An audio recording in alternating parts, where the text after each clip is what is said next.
Columbia Broadcasting System and its affiliated stations present Orson Welles and the Mercury Theater on the air in The War of the Worlds by H.G. Wells.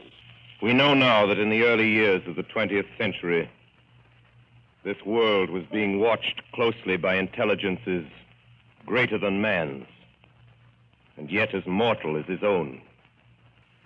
With infinite complacence, people went to and fro over the earth about their little affairs, serene in the assurance of their dominion over this small, spinning fragment of solar driftwood, which by chance or design, man has inherited out of the dark mystery of time and space.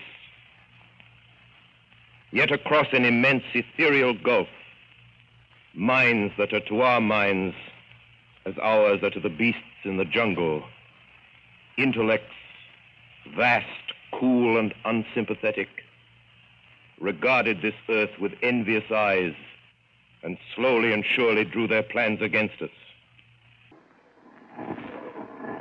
Now, we're not more than 25 feet away. Can you hear it now? Professor Pearson? Yes, Mr. Wells. Can you tell us the meaning of that scraping noise inside the thing? Possibly the unequal cooling of its surface. I say, do you still think it's a meteor, Professor? I don't know what to think. The metal casing is definitely extraterrestrial. Not found on this Earth. Friction with the Earth's atmosphere usually tears holes in a meteorite. This thing is smooth, and you can see its cylindrical Just a minute. shape. Something's happening. Ladies and gentlemen, this is terrific. This end of the thing is beginning to flake off. The top is beginning to rotate like a screw, and the thing must be hollow. He's moving! Keep back there! Keep back there! Keep those men back! Keep back there! Keep those idiots back! He's off! The top's loose! Look out there! Stand back! Ladies and gentlemen, this is the most terrifying thing I've ever witnessed. Wait a minute. Someone's calling someone or something. I can see coming out of that black hole two luminous discs. The eyes, it might be a face. We now return you to Carl Phillips at Grover's Mill. Ladies and gentlemen, am I on? Ladies and gentlemen, here I am, back of a stone wall that adjoins Mr. Wilmer's garden. From here, I get a sweep of the whole scene. I'll give you every detail as long as I can talk and as long as I can see. More state police have arrived. They're drawing up a cordon in front of the pit. About 30 of them. No need to push the crowd back now. They're willing to keep their distance. The captain conferring with someone. Can't quite see who. Oh, yes, I believe it's Professor Pearson.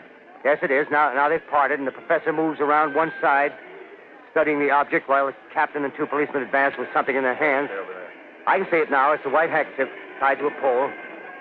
Flag of truce. If those creatures know what that means, what anything means. Wait a minute, something's happening.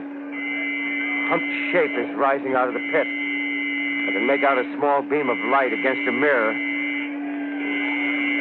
What's that? There's a jet of flame springing from the mirror, and it leaps right at the advancing men. It strikes them head on. Lord, they're turning into flames. Now the whole field's caught up by the woods, the barns, the gas tanks of the automobiles spreading everywhere. It's coming this way now, about 20 yards to my right.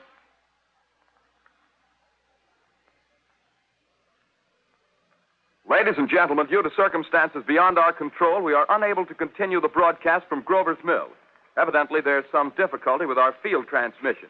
However, we will return to that point at the earliest opportunity. This is Orson Welles, ladies and gentlemen. Out of character, to assure you that the War of the Worlds has no further significance than as the holiday offering it was intended to be. The Mercury Theater's own radio version of dressing up in a sheet and jumping out of a bush and saying boo. Starting now, we couldn't soap all your windows and seal all your garden gates. By tomorrow night, so we did the best next thing. We annihilated the world before your very ears and utterly destroyed the CBS. You will be relieved, I hope, to learn that we didn't mean it and that both institutions are still open for business. So goodbye, everybody, and remember, please, for the next day or so, the terrible lesson you learned tonight. That grinning, glowing, globular invader of your living room is an inhabitant of the pumpkin patch, and if your doorbell rings and nobody's there, that was no Martian, it's Halloween.